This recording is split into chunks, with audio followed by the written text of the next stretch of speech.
सिंथेटोमिमेटिक agents क्या होती है, जो स्टिमुलेंट एक्शन शो करते हैं आपका किसके ऊपर, एंडोजीनियस एगोनिस्ट के ऊपर, और इनको हम सिंथेटोमिमेटिक ड्रग्स और एजेंट्स कहते हैं। नेक्स्ट है इसकी क्लासिफिकेशन। क्लासिफिकेशन में हमारे पास 3 टाइप्स के होते हैं ये ड्रग्स। एक होती है डायरेक्टली एक्टिंग करती है, एक इनडायरेक्टली एक्ट करेगी, और एक मिक्स्ड एक्शन शो करेगी। मींस इन दोनों को मिक्स करके that is form mixed acting drugs. Next is sympathomimetic agents के अंदर हम ये ड्रग्स हैं, ये हम स्टडी करेंगे। इनडायरेक्टली एक्टिंग में ये वाले ड्रग्स स्टडी करेंगे, और मिक्स्ड एक्टिंग में एफिनेफ्रिन और मेटाप्रोलोनिन ये स्टडी करेंगे। सो इसमें हमारे पास ये जो येलो साथ मैंने बोल्ड किया हुआ है, so that is giving their SAR and synthesis भी हमें इसकी पढ़नी पड़ेगी। बाकी की मैकेनिज्म ऑफ एक्शन, यूजेस, और इसमें हम पढ़ेंगे इसकी बेसिक प्रॉपर्टीज क्या क्या है। तो सबसे पहले जनरल मैकेनिज्म ऑफ एक्शन हम देख लेते हैं कि डायरेक्टली एक्टिंग सिंथेटोमिमेटिक एजेंट्स क्या होते हैं और ये कैसे एक्शंस शो करते हैं। तो direct acting act directly on alpha और बीटा रिसेप्टर्स के ऊपर ये एक्शन शो करेंगे। Direct acting producing effect similar to those that occur following stimulation of sympathetic nerve or release of hormone epinephrine from the adrenal medulla। Means ये क्या करते हैं, alpha और बीटा रिसेप्टर्स के ऊपर अपना एक्शन शो करते हैं, जिसकी वजह से ये क्या करते हैं, स्टिमुलेशन करते हैं सिंपैथिक नर्व्स को, और इसकी स्टिमुलेशन की वजह से हमारे पास जो हार्मोन है वो रिलीज होता है एपिनेफ्रिन फ्रॉम एड्रेनल मेडुला के। ठीक है, सो इससे हमारे पास डायरेक्ट एक्टिंग एक्शन होता है ऑन अल्फा और बीटा रिसेप्टर्स जो हमारे बॉडी में प्रेजेंट होते हैं। एग्जाम्पल इसकी है एफिनेफ्रिन, नोरेफिनेफ्रिन एंड आइसोप्रोटिनोल। सो इसके एग्जाम्पल ऑलरेडी मैंने प्रीवियस स्लाइड्स में बताई थी। So these are the examples of direct acting. Next we having the indirect acting. Indirect acting means जिनका एक्शन डायरेक्ट नहीं होता, इनडायरेक्ट होता है। सो दीज एजेंट्स इंक्लूड, इनके एग्जाम्पल्स है amphetamine, cocaine, tyramine may block the uptake of norepinephrine। The catecholamines में मैंने बताया था कि रीअपटेक हो जाता है नॉन एफिनेफ्रिन का, तो वो अपटेक को ये क्या करते हैं, ब्लॉक करते हैं, इसीलिए इसे हम क्या बोलते हैं, अपटेक ब्लॉकर्स भी बोलते हैं। और taken up into the pre synaptic neuron and cause the release of Na from cytoplasmic pool और vesicles of adrenergic neuron। ठीक है, सो इससे क्या, जब ये ब्लॉक करेंगे तो हमारे पास जो वेसिकल्स थे उसके अंदर क्या हो जाएगा, नॉन एड्रेनलिन रिलीज हो जाएगा, किसके अंदर, साइटोप्लाज्मिक के अंदर ही वो क्या हो जाएगा, रिलीज होएगा, बिकॉज वो उसकी अपटेक नहीं हो रही। Then with the neural stimulation, फिर उसके क्या है कि वेसिकल्स के अंदर जब न्यूरॉन स्टिमुलेशन होएगी, the Na then transfers the synapsis and bind to the alpha और बीटा रिसेप्टर। सो इसमें क्या है, जब ये रिलीज होता है उसके बाद ये अल्फा और बीटा रिसेप्टर के साथ Na क्या होएगा, बाइंड अप होएगा। सो ये क्या है, डायरेक्ट नहीं एक्ट करते, इनडायरेक्ट एक्ट करते हैं। डायरेक्ट एक्टिंग नहीं करेंगे अल्फा और बीटा पे, पहले रिलीज करेंगे Na को, उसके बाद इसके ऊपर एक्शन करेंगे, इसलिए इसे बोलते हैं इनडायरेक्ट एक्टिंग एगोनिस्ट। एग्जाम्पल्स है इसकी that cause the Na release include the cocaine, amphetamines। Next है मिक्स्ड एक्टिंग। मिक्स्ड एक्टिंग जो अपना दोनों तरीके से अपना एक्शन शो कर सकती है। ठीक है, drugs employ both the mechanisms. Examples ephedrine which in addition to acting on alpha and beta receptors also cause the release of Na। देखो ये दोनों तरह से एक्शन शो करेगी, एक तो ये इसके ऊपर भी एक्शन शो करेगी, दूसरा ये रिलीज ऑफ Na को भी करेगी, जो कि मैंने प्रीवियस स्लाइड में बताया था आपको, इसको रिलीज करेगी। सो ये दोनों तरीके से अपना एक्शन शो कर सकती है। Ephedrine is used to treat nasal congestion. इसकी एफेड्रिन एक एग्जांपल दे रखी है मैंने। सबसे पहले अब हम डिटेल में पढ़ेंगे कि ये एजेंट्स होते क्या हैं। The direct acting sympathomimetic agents के बारे में पढ़ेंगे। They act through complexation with the specific receptor. ये कैसे एक्शन शो करेंगे, बाय द कॉम्प्लेक्स फॉर्म करेंगे रिसेप्टर के साथ में। रिसेप्टर कौन से है, alpha and beta receptor. They are represented by non adrenaline for the activation of beta receptor. phenolic hydroxy function in the meta at catechol nucleus at the side chain hydroxide in the beta and amine, especially the phenolic hydroxyl seems relatively more critical for activation of beta receptor। इसमें क्या है कि हमारे पास कैटिकोल का nucleus होता है, कैटिकोलामीन का हमने स्ट्रक्चर पढ़ी थी, तो उसमें हमारे पास इस स्ट्रक्चर में क्या है, फिनोलिक हाइड्रोक्सिल ग्रुप प्रेजेंट होता है, जिसकी वजह से ये बहुत ज्यादा रिलेटिवली मोर क्रिटिकल एक्शन शो करते हैं for activation of beta blockers के लिए। इसलिए हम ये एक्शन शो करेंगे अपना बीटा ब्लॉकर्स के लिए कम और अल्फा के लिए ज्यादा शो करेंगे एक्टिविटी। सबसे पहले इसमें ड्रग आती है norepinephrine. Norepinephrine is also known as E noradrenaline drug भी बोलते हैं इसको, ठीक है। इसका केमिकल फॉर्मूला है C8H11NO3, ठीक है। So this is the chemical formula. Molecular mass दे रखा है इसका 169.18 ग्राम पर mole and this is a structure. इसका आईयूपीसी नेम है, IUPAC name is starting from, जब भी हम इसका आईयूपीसी नेम स्टार्ट करेंगे it always starting from nitrogen, ठीक है, बिकॉज इलेक्ट्रोनेगेटिव एटम ज्यादा है। सो यहाँ से नंबरिंग स्टार्ट हो जाएगी 1 2 3। सो इसकी बेसिस पे इसकी स्ट्रक्चर है that is a 1 beta 3,4 डाईहाइड्रोक्सीफिनोल। 3,4 डाईहाइड्रोक्सीफिनोल is this molecule. So it's starting from 1 2 3 4. So 3,4 dihydroxyphenol, phenol group alpha methyl amino ethanol. Alpha methyl is this one is alpha methyl, ठीक है, means alpha methyl है। Alpha methyl के साथ हमारे पास क्या लगा, amino group लग गया है। 1 2 इसमें क्या है, carbon atom. So this is called alpha methyl amino ethanol a chemical mediator. और इसका अनदर नेम है, इसको हम बोलते हैं लिवोफेट, जो कि इसका एक स्टैंडर्ड नेम है। सॉल्युबिलिटी, सॉल्युबिलिटी इसकी क्या है, it is soluble in water and slightly soluble in alcohol.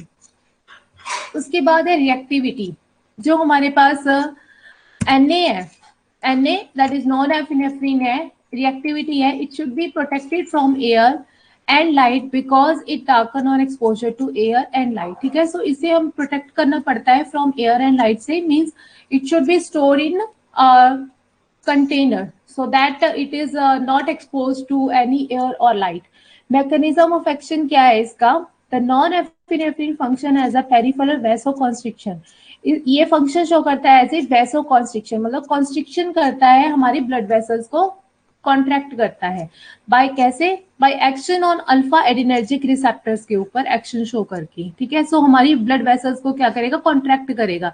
It is also inotropic stimulator of heart and dilator of coronary artery, ठीक है। आइनोट्रोपिक स्टिमुलेटर ऑफ हार्ट का मतलब है ये क्या करेगा, हार्ट के ऊपर अपना कॉन्ट्रैक्शन शो करेगा, लेकिन डायलिसिस करेगा कोरोनरी आर्टरी, कोरोनरी आर्टरी की क्या करेगा, डायलिसिस करेगा as a result of its activity at the beta energic receptor. So main function इसका क्या है कि वैसोकॉन्स्ट्रिक्शन की वजह से हमारे बीपी को इंक्रीज कर देगा, ठीक है।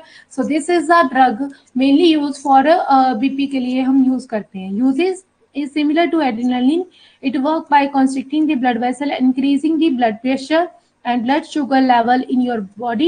It is also used in the treatment of central vasomotor depression and hemorrhage. So इसे हम यूज करते हैं वैसोमोटर डिप्रेशन में, डिप्रेशन में बीपी बहुत ज्यादा डाउन हो जाता है पेशेंट का, इसलिए हम इसे यूज करते हैं वैसोमोटर डिप्रेशन में और हेमरेज में, ब्रेन हेमरेज में भी इसको हम यूज करते हैं। Next is second drug is epinephrine.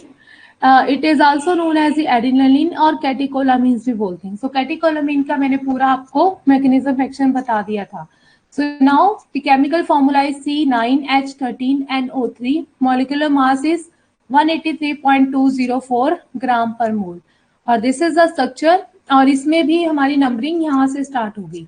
सो इसका क्या है, that is 1 hydroxy 2 methyl amino ethyl. So R group, इसको यहाँ पे आर ग्रुप है, ठीक है। आर ग्रुप क्यों लिखा हुआ है, because that is right hand side to this direction. So जैसे मैंने सिस और ट्रांस के बारे में बताया था, सो ये आर ग्रुप है, आर इन आइसोमर है। And 4 1 hydroxy 2 methyl amino, 4 1 hydroxy, इसमें क्या है 1 hydroxy 2 methyl amino, 1 hydroxy 2 methyl amino, benzene 1 2 diol, this is a benzene ring. इस पे 1 और 2 पे क्या लगा हुआ है, that is diol. Diol means that is a OH group, a hormone neurotransmitter है। Next मैकेनिज्म ऑफ एक्शन क्या है? Epinephrine act on alpha and beta adrenergic receptors के ऊपर काम करता है. सो ये एक्शन शो करेगा दोनों ही रिसेप्टर्स के ऊपर. It is a strongest alpha receptor activator, but ये ज्यादा एक्शन शो करेगा अल्फा रिसेप्टर्स के ऊपर. ड्यू टू इट्स एक्शन और alpha adrenergic receptor, epinephrine minimize the vasodilation. ये क्या करेगा? वैसोडाइलेशन को कम करेगा, मीन्स डायलेशन नहीं होने देगा. And increase the vascular permeability that occur during the anaphylaxis. Vascular permeability means vasodilation नहीं होएगी तो हमारे पास क्या है कि इन्फ्लामेशन नहीं होएगी. इन्फ्लामेशन नहीं होएगी इट मीन्स वहां पे स्वेलिंग नहीं होएगी. दैट इज एनाफाइलेक्सिस में हम इसे यूज करते हैं. वो क्या होती है? एन एक्यूट एलर्जिक रिएक्शन होती है to antigen. Example bee sting है. सो बी अगर स्टिंग करती है हमारी बॉडी के ऊपर तो वहां पे इन्फ्लामेशन हो जाती है. So to which the body has become hyper sensitive होकर बॉडी वहां पे इन्फ्लामेशन कॉज है. So that is swelling cause करती है. तो वहां पे ये क्या करती है? वैसोडाइलेशन को मिनिमाइज कर देगी. मिनिमाइज मतलब कम कर देगी.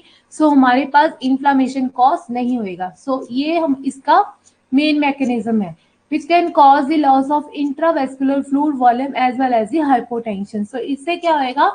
हमारे पास इंट्रावेस्कुलर फ्लूइड का जो वॉल्यूम है वो लॉस होएगा. हमें पता है कि बॉडी में अगर वॉल्यूम का लॉस होता है, ठीक है, तो हमारा ब्लड प्रेशर क्या हो जाता है? लो हो जाता है. So that is hypotension cause करेगा.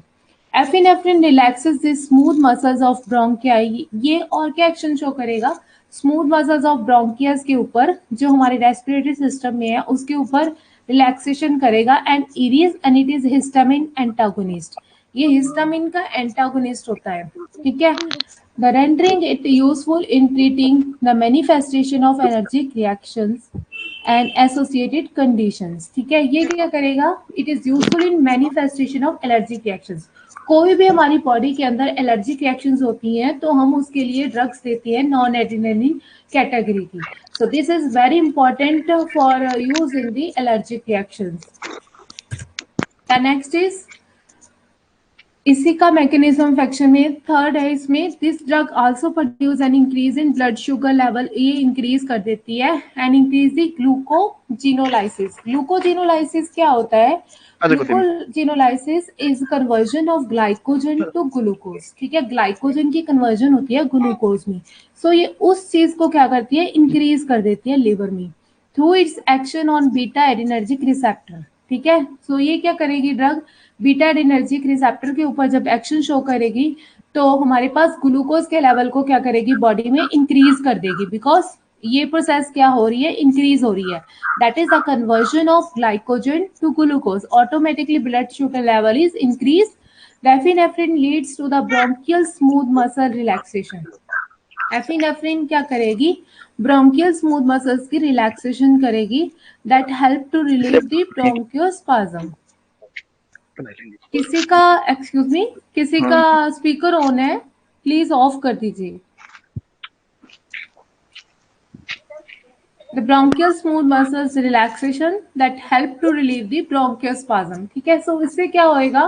ब्रोंकियोस्पाज्म में हमारे पास ब्रोंकियल स्मूथ मसल्स की रिलैक्सेशन होएगी. ठीक है. सो रिलैक्सेशन की वजह से हमारे पास जो स्पाज्म प्रोड्यूस होते हैं ब्रोंकियाई में वो उनका लेवल कम हो जाएगा. wheezing and dyspnea that may occur during anaphylaxis. ठीक है. सो ये चीजें जो अकर होती है एनाफाइलेक्सिस में अकर होती है, मींस बी स्टिंग करती है हमारी बॉडी के ऊपर तो हमारे पास ये चीजें अकर होती है. तो उन चीजों को ये डिक्रीज करती है बाय मसल रिलैक्सेशन एक्शन की वजह से. यूजेस, इसके यूजेस है it is use to stimulate the heart, enhance the heart rate. ठीक है. ये क्या करेगी? स्टिमुलेट करेगी हार्ट को. ठीक है. It is use to stimulate the heart. ये स्टिमुलेट करेगी हार्ट को and enhance the heart rate. अगर कोई भी बॉडी के ऊपर कोई भी ड्रग है वो स्टिमुलेट करेगी हार्ट को तो इसका मतलब है उसकी हार्ट रेट क्या हो जाएगी? इंक्रीज हो जाएगी. And blood pressure tone up हो जाएगा, मे बी वो भी इंक्रीज हो जाएगा बिकॉज हार्ट रेट की वजह से बीपी भी इंक्रीज हो जाएगा. And above all afford relaxation of muscles of intestine and bronchi. ठीक है. बट इसका मेन एक्शन है जो ये क्या करती है? इंटेस्टाइन और ब्रोंकाई की मसल्स को रिलैक्स करती है, हार्ट के ऊपर अपना स्टिमुलेंट एक्शन शो करती है. So that is a basic use of this drug. It is used to treat various serious allergic reactions to insects, sting bites, food, drugs or other substances. So it is mainly used in allergic reactions में हम इसे recommend करते हैं. The next is dopamine. So dopamine is a very important class of this drug, and chemical formula is C8H11NO2. Molecular formula is 153.18 gram per mole, and this is the structure.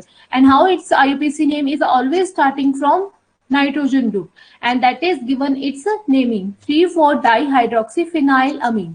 So this is 3,4,1. यहाँ से 1 start करेंगे. 1 2 3 4 5 6. So 3,4-dihydroxyphenylamine. So this is a phenyl group जो इसके साथ attach हो गया है, and that we having the amine. This is different from other naturally catecholamine lacking the beta hydroxy group on the ethylamine side. So यहाँ पे hydroxy group नहीं है, so that's why dopamine जो है non adrenaline और adrenaline से different होती है. ठीक है. Next is solubility. Dopamine HCl is soluble in water में, ये सॉल्युबल होता है. Reactivity it is crystalline white alkali sensitive white powder होगा. ठीक है. And uses it work by improving pumping strength of heart and improving blood flow to kidney. ये क्या करेगा, हमारे हार्ट को जो ब्लड की सप्लाई जाती है उसका पंपिंग एक्शन इंक्रीज करेगा. इंक्रीज मीन्स स्ट्रेंथन करेगा, मीन्स उसे बहुत ज्यादा स्ट्रेंथ मिलेगी, एनर्जी मिलेगी, तो वो फोर्सफुली पंपिंग करना शुरू करेगा हमारा heart. And improving blood flow to kidney, तो हमारा ब्लड फ्लो है जो किडनी में और हार्ट में इंक्रीज हो जाते हैं. It is use in the treatment of, ये किसके ट्रीटमेंट के लिए यूज होगा अगर बीपी इंक्रीज करेगा. So it is mainly use in the treatment of acute congestive heart failure में इसे हम यूज करेंगे with the minimum renal failure. ठीक है. सो इसका जो एक्शन है वो कंजेस्टिव हार्ट फेलियर में हम यूज करते हैं, बट इसका मिनिमल रीनल इफेक्ट होता है. हमें पता है कि कोई भी ड्रग हम लेते हैं तो उसका कोई ना कोई साइड इफेक्ट होता है. ठीक है. डोपामिन का साइड इफेक्ट बहुत ही मिनिमम है, इसलिए हम इसे रिकमेंड करते हैं for use in the treatment of congestive heart failure. It is also use in the treatment of pancreatitis shock, mainly septic shock, surgical shock. So pancreatitis क्या होता है कि पैंक्रियाज है उसके अंदर इन्फ्लेमेशन हो जाती है, so that condition is called as E pancreatitis. ठीक है. तो स्टमक के साथ एक छोटी सी स्ट्रक्चर होती है दैट इज कॉल्ड पैंक्रियास, आप सबको पता होगा. सो उसकी इन्फ्लेमेशन में हम इसे यूज करते हैं. शॉक, सेप्टिक शॉक में, सेप्टिक शॉक में हम इसे कैसे यूज करते हैं.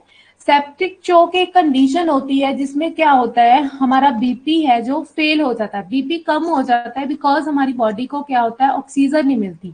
सो उस केस में भी हम इस डोपामिन को यूज करते हैं. सर्जिकल शॉक में हम यूज करते हैं.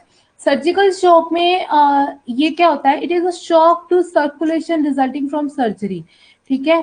सो सर्कुलेटिंग शॉक होता है सर्जरी में जो अकर होता है. It occur commonly due to the loss of blood which result in insufficient blood volume. Means जब हमारी सर्जरी होती है तो हमारी बॉडी को सफिशिएंट सप्लाई ऑफ ब्लड नहीं मिलता और हमारी बॉडी के अंदर ब्लड का वॉल्यूम क्या हो जाता है, कम हो जाता है ड्यूरिंग सर्जरी. सो उसकी ट्रीटमेंट के लिए भी हम डोपामिन यूज करते हैं. The next is methyl dopa. So methyl dopa is also the form of dopamine, but this is different from that dopamine. The methyl dopa chemical formula is C10H13NO4. Molecular mass is 211.2150 gram per mole, and its structure is given as this. And uses, so यहाँ पे इसका difference, methyl dopa is different from that of dopamine. इसमें क्या different होता है कि हमारे पास यहाँ पे इसमें OH ग्रुप नहीं लगा होता, लेकिन इसमें क्या है, OH ग्रुप लगा है, साथ में ऑक्सी ग्रुप लगा है, NH2 ग्रुप लगा है और एक और कार्बन लगा है. So that's why this is different from your dopamine uses. It is used for treatment of high BP की ट्रीटमेंट के लिए हम मिथाइल डोपा को यूज करते हैं. ठीक है. सो हाई डोपामिन, हाई बीपी के लिए अगर हम डोपामिन को यूज कर रहे हैं, सो इसका मतलब यही है कि बीपी को ये कम करेगा.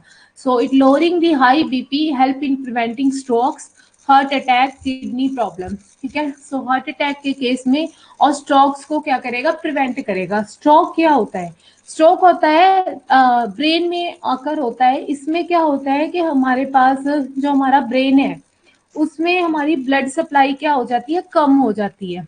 ठीक है, सो उसको प्रिवेंट करने के लिए हम मिथाइल डोपा का यूज करते हैं।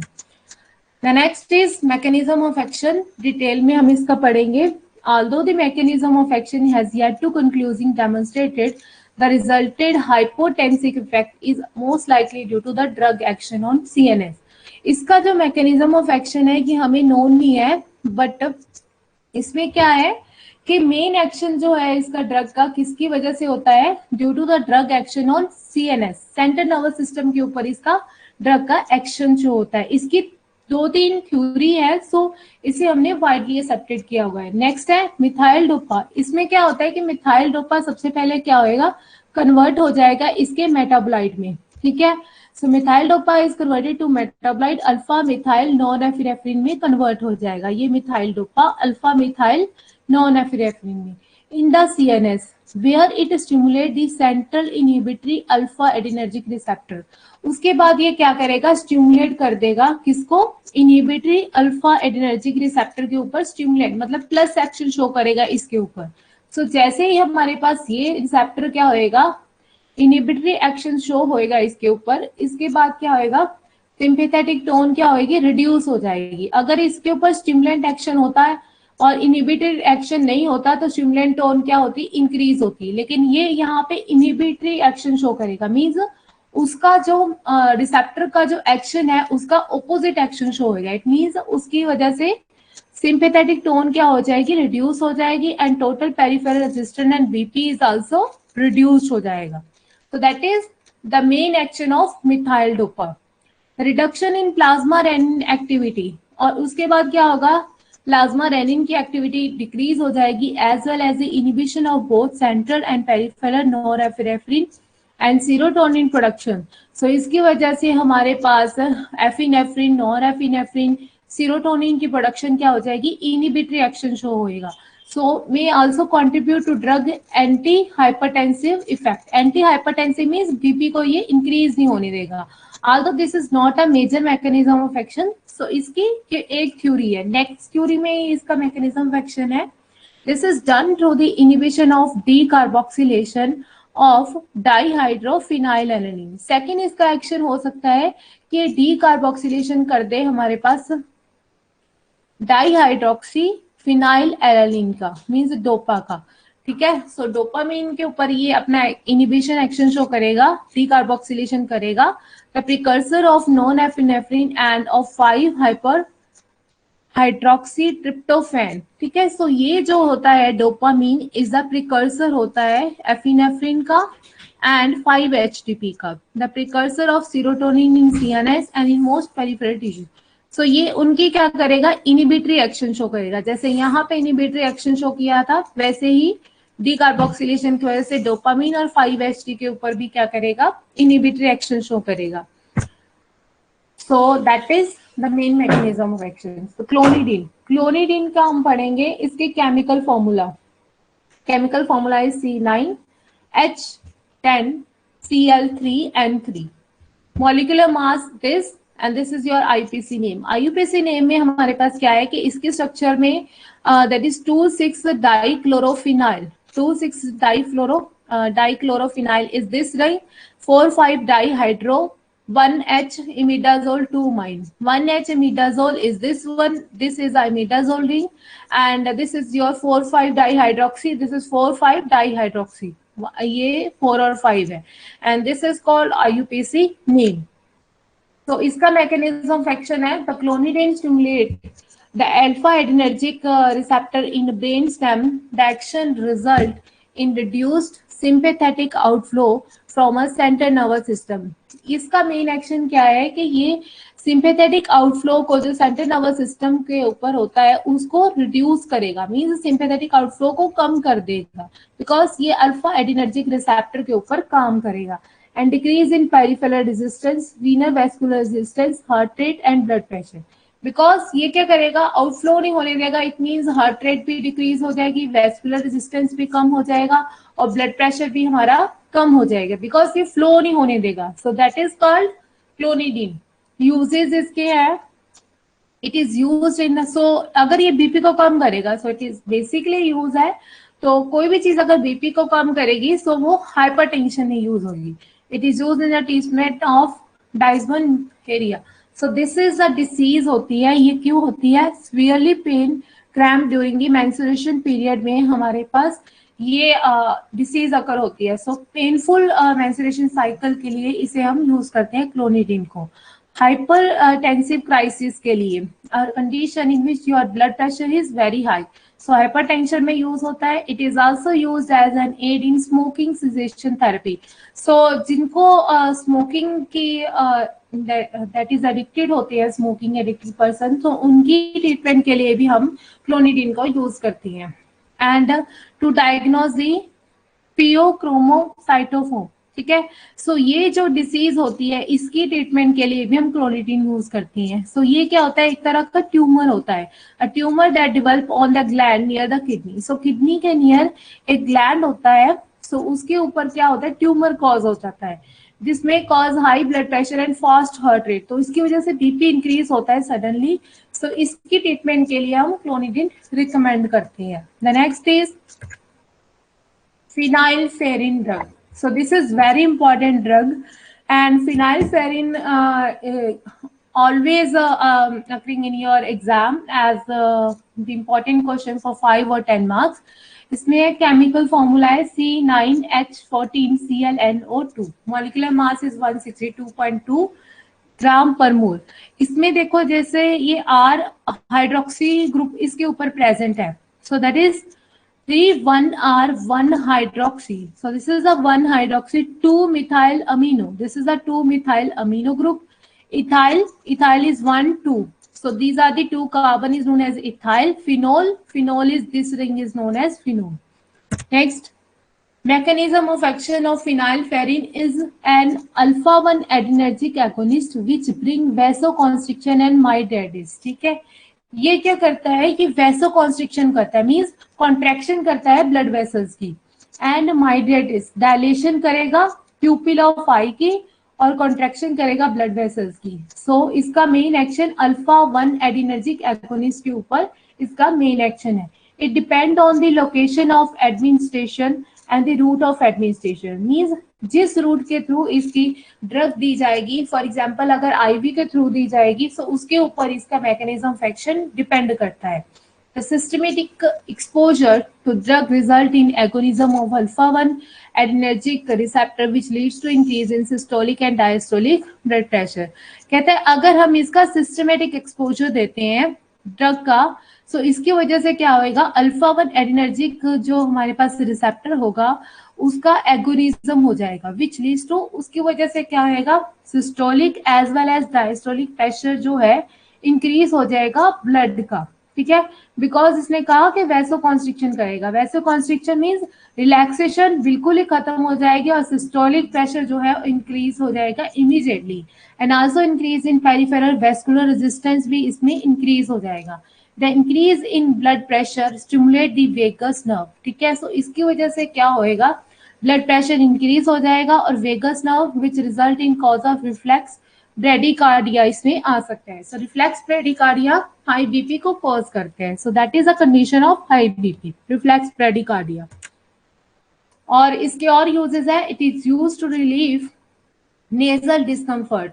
ठीक है, due to cold allergic reaction या ही फीवर की वजह से अगर नेजल डिस्कम्फर्ट होता है उसकी ट्रीटमेंट के लिए हम इसे यूज करते हैं फिनाइलफेरिन को. It is also used to relieve the sinus congestion and pressure. So sinus congestion means congestion हो रही है साइनस की, so that is also used for treatment of this kind of disease.